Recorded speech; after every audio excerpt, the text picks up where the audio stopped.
Nigerians have been asked to desist from patronizing manufacturers of substandard products, as this causes huge economic loss to the country.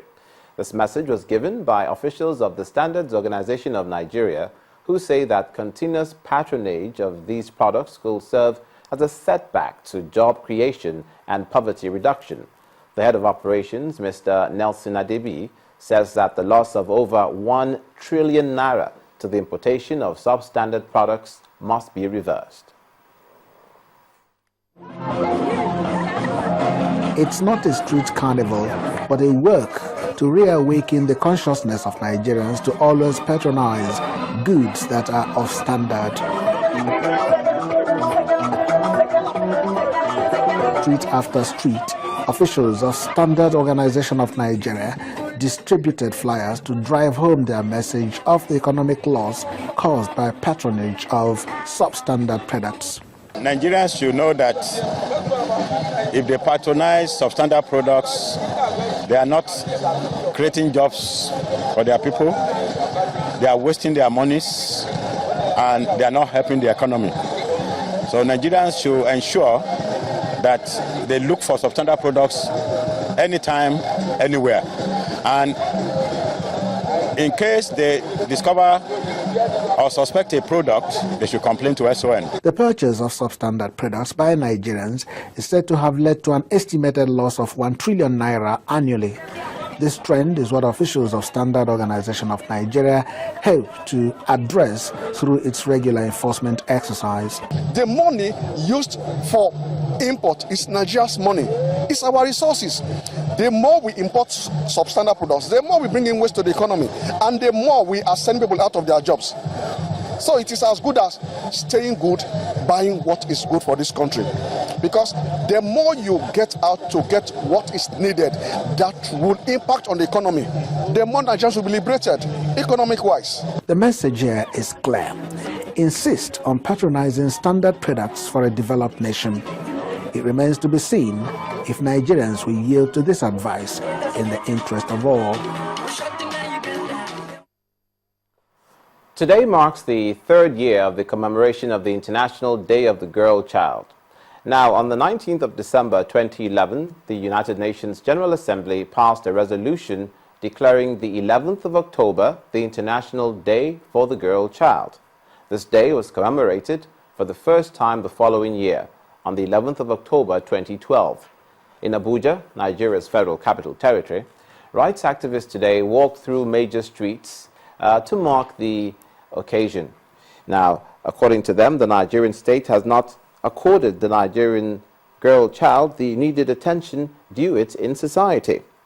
The International Day of the Girl Child was set aside by the United Nations in 2011 to increase awareness of the inequalities faced globally by female children.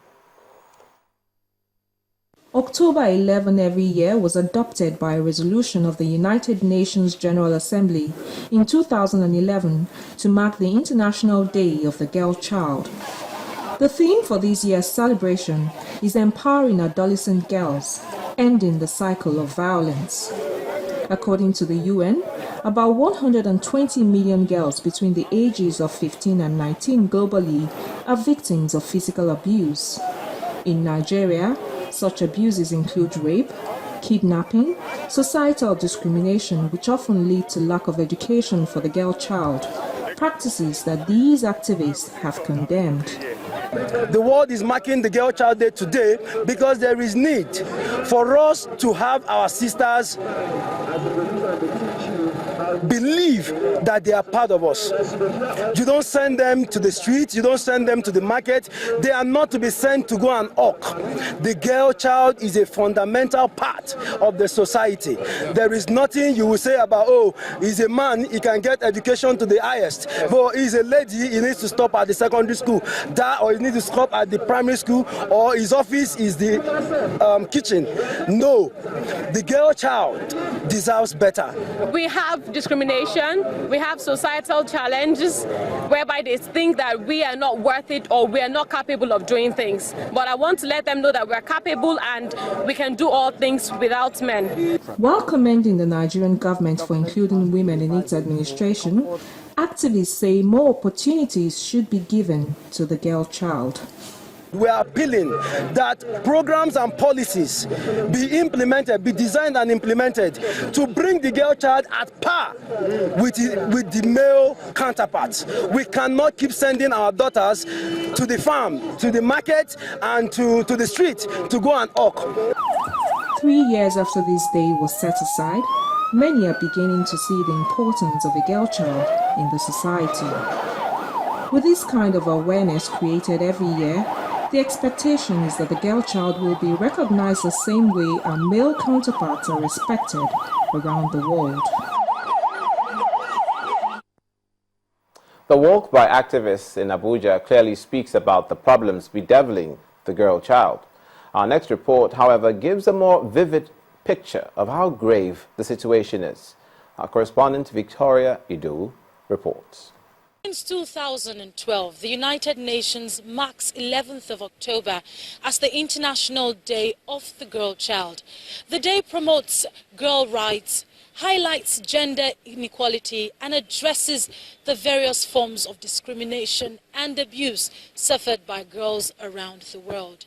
If they had their way, these girls would rather be in school reading their books or listening to their teachers. Instead, they find themselves at this hairdressing salon at the Makoko area of Lagos State, working like adults. Chidima is 15 years, and with tears rolling down her cheeks, she tells us how she and her mother have suffered living from hand to mouth. If she had a choice, she would be reading theatre arts in the university.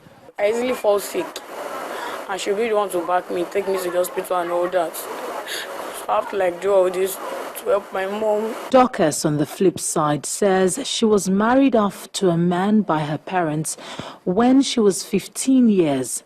Now she's 18 and has a 5-month-old son. She's learning how to become an hairstylist so that she can someday run her own business. This is just a tiny fraction of the untold stories of girls without access to formal education. According to UNICEF Nigeria, the enrollment of girls in school is generally low, especially in northern part of the country. In some states, for every 3 boys in school, there is only 1 girl. In Africa, in Nigeria to be precise, the culture and tradition does not place the woman properly in the family and the society. And that is why most families, when they're going to decide who goes to school, the choice is mostly the boys. When we do not give the girl the rights they're supposed to have, when we make them seem inferior, at the end of the day, it's going to affect the nation.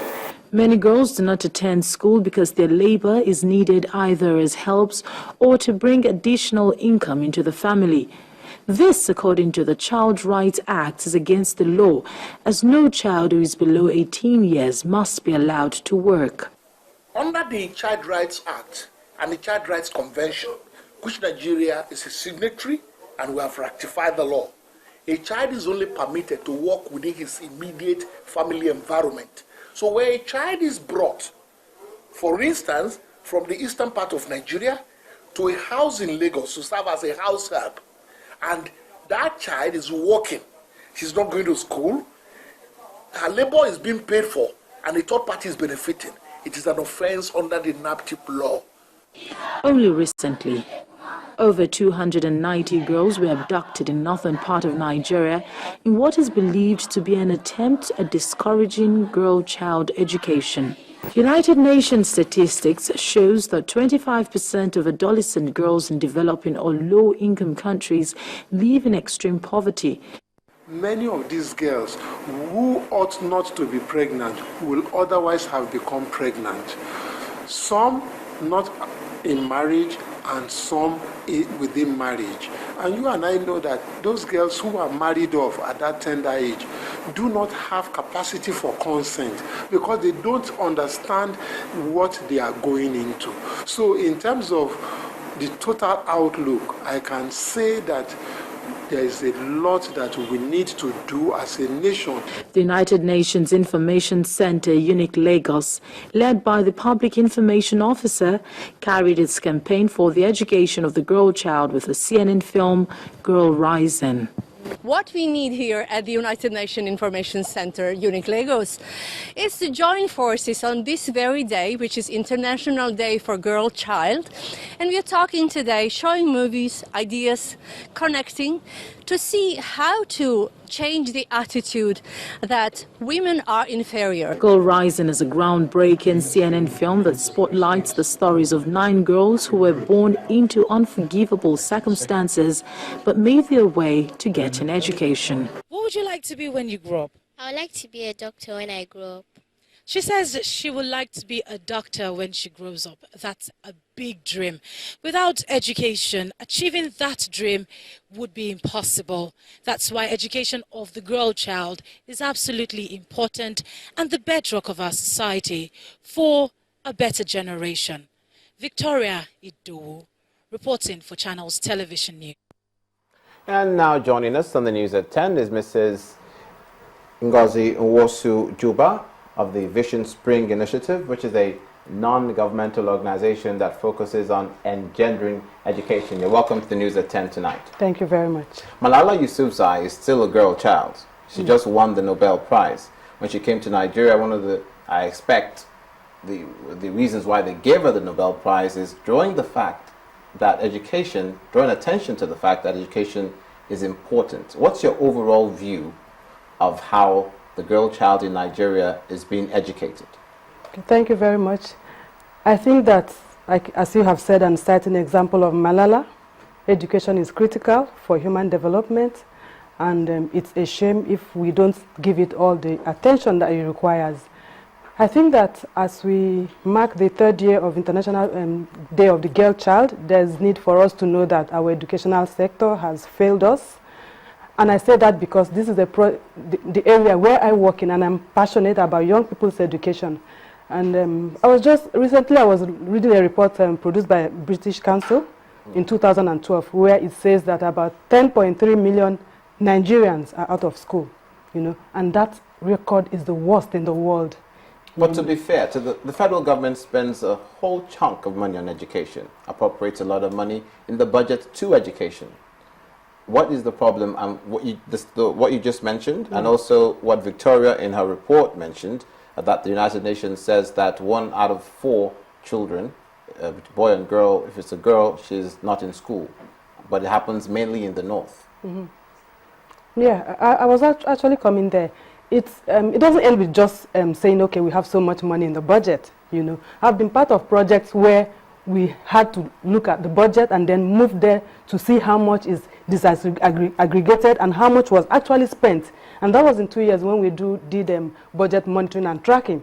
You find that so much money is allocated to education. But what we need to ask ourselves is who monitors the implementation?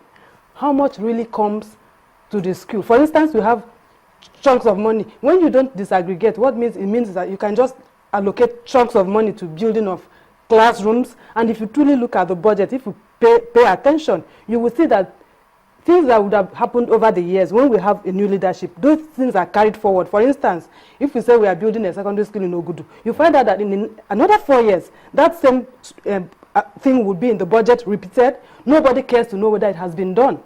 You understand? So you're saying the girls get the short end of the stick. Are girls in Nigeria being discriminated against educationally?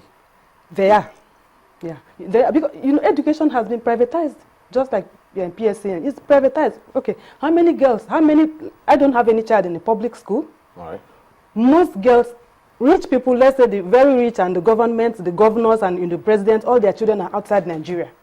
And then people who are in banks or who can afford education, their children are in private schools.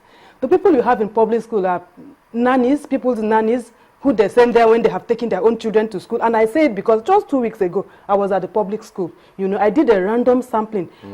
People take their children there when they either lose their job, absolutely poor, cannot afford private school. It doesn't even matter whether their private schools provide adequate information. But the thing is that nobody wants to take their children to public school. Let's situate that problem that you just mentioned.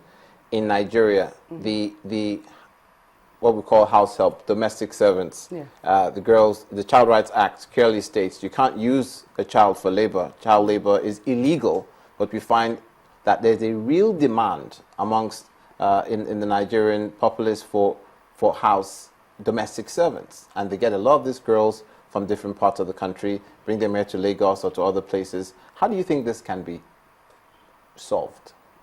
I think it's a huge thing that would go beyond just, you know, us saying parents stop giving your children. It goes all way down to people having the number of children they can care for, because no child should be born to become anybody's servant or nanny. You know, if you have a job as a working mother, you drop your child at school. Private schools close at almost 5 o'clock.